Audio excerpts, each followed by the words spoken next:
Hoy vamos a hablar de meningitis porque es una enfermedad un tanto temida y de la que por ahí no conocemos tanto, por eso vamos a conversar con la doctora Ana Laura García, que nos va a explicar en principio, doctora, qué es la meningitis.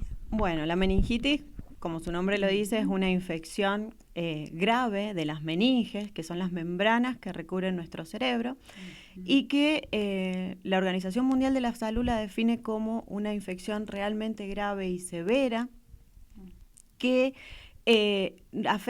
puede afectar a todas las edades. Eso es muy importante tenerlo en cuenta, pero los más afectados y más en peligro y vulnerable que están son los menores de 1 año.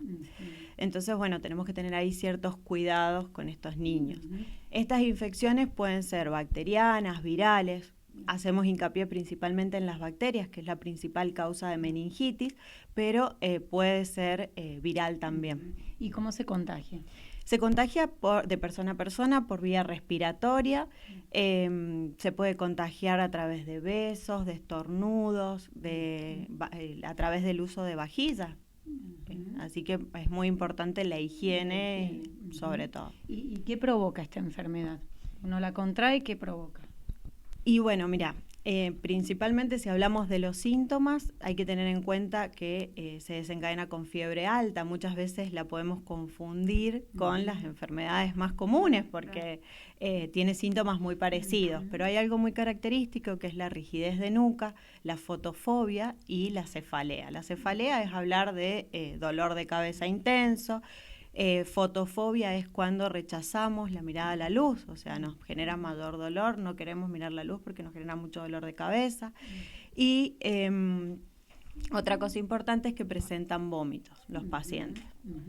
En ese caso, obviamente, sí o sí concurrir al médico. Sí, lo más importante es concurrir al médico, consultar, estar atentos. Es una enfermedad de progresión muy rápida, entonces empiezan los síntomas y evolucionan abruptamente en 24 o 48 horas. Entonces eso es muy importante. ¿Y cómo se diagnostica? Porque sabemos de a veces que se punza la médula espinal. Sí, es así. Justamente el diagnóstico lo hacemos así, obviamente que hacemos hemograma, cultivos de sangre, hacemos la punción lumbar y cuando se encuentran las bacterias, que las bacterias más comunes son el estreptococo, Pneumoniae, que es el que conocemos como neumococo, la Haemophilus influenza, y el Neisseria meningitis, que también se conoce muy comúnmente como el meningococo. ¿Y hay muchos casos por año? ¿O cómo estamos, no sé, en la media nacional? La verdad que han disminuido muchísimo los casos desde la implementación de las vacunas. En el año 1994 se implementó la vacuna de la Haemophilus influenza y ahí se vio una gran disminución de casos.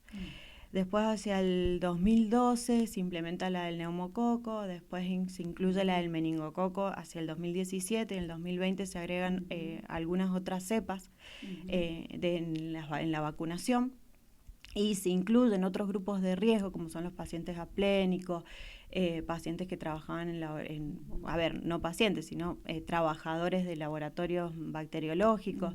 Entonces, la implementación de las vacunas y el uso frecuente de estas vacunas y adecuadamente, porque tuvimos también que el tema de la pandemia hizo que mucha gente no llevara a vacunar a sus niños, entonces ahí podemos empezar a tener gente sin vacuna y ahí aumenta la cantidad de casos. Entonces lo que tenemos que priorizar es la colocación de vacunas para disminuir aún más la cantidad de casos. Pero si vemos las estadísticas desde el año anterior a 1994, ahora es muy baja la incidencia. ¿Y este año se han presentado casos acá en el hospital público? La verdad que desconozco en la parte de pediatría si tenemos algún caso positivo confirmado, pero en neo no hemos tenido ninguna. Yo te puedo hablar de neo porque trabajo en la neo. La verdad que no hemos tenido ningún caso confirmado por bacterias de meningitis en este momento. ¿Y el tratamiento es con internación? Sí, internación y antibióticos endovenosos. ¿Y qué secuelas o qué puede producir? Las secuelas neurológicas son permanentes y lo más frecuente que podemos ver es sordera y el 50% de los pacientes que no se tratan fallecen. Entonces, por eso es tan importante de administrar el tratamiento adecuado en el momento adecuado. Y volvemos siempre a lo mismo cuando hablamos de salud, la higiene, lavado de manos, desinfección es primordial. Es primordial. Higiene y colocación de vacunas. Como sabemos que el primer año de vida es el más vulnerable para nuestros pacientes, es muy importante que coloquemos las vacunas, que las madres se adhieran al calendario nacional. Tenemos un calendario súper amplio en el cual tenemos la cobertura casi completa de vacunas, entonces es muy importante que los chicos reciban estas dosis que son las que nos evitan. A pesar de ser gratuito y obligatorio, hay mucha gente que no lo respeta, ¿no?